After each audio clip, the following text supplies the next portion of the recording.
প্রিয় ভাই বোনেরা, প্রিয় প্রবাসী ভাইয়েরা, দেখুন, আপনারা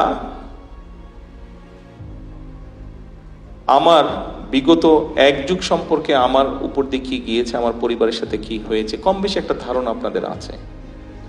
আমি কয়েকদিন আগে বাংলাদেশে বেশ কিছু সাংবাদিক ভাইদের সাথে আমি কথা বলছিলাম।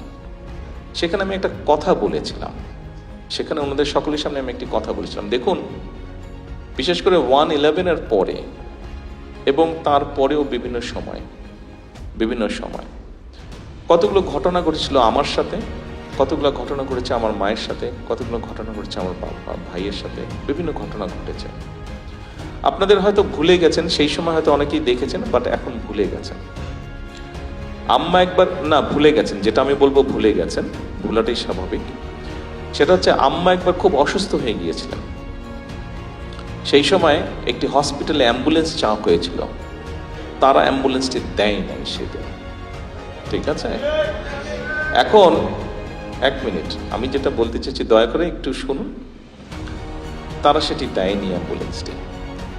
এখন আজকে এই মুহূর্তে বিএনপি দেশ পরিচালনার দায়িত্বে আছে, I am the prime minister.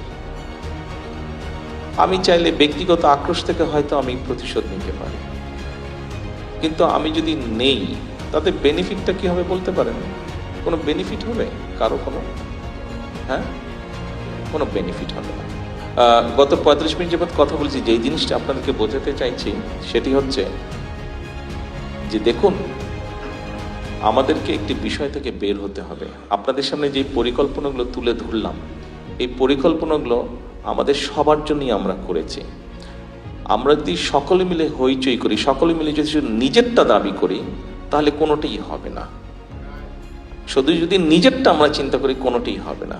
দেশ আমাদের সবার, আমাদেরকে সবাইকে ধৈর্য ধারণ করে ধীরে ধীরে এগোতে হবে। সেজন্য আজকে আপনাদেরকে বলবো, আপনি প্রবাসী, হ্যাঁ আপনি প্রবাসী, আমিও তো দেশি। আপনার যেরকম দেশের উপরে দাবি আছে, আমার উপরে দেশের উপরে দাবি আছে, রাইট? আসেন না কথাটাকে চেঞ্জ করি আমরা। দাবি কথাটা কেন আমরা বারে বারে বলি, কেন আমরা ভিন্নভাবে চিন্তা করি না? আমরা দাবিটাকে ভুলে গিয়ে কেন আমরা বলি না, প্রবাসী হিসেবে আপনার যেরকম দেশের প্রতি কর্তব্য আছে, দেশি হিসেবে আমারও তো দেশের প্রতি কর্তব্য আছে।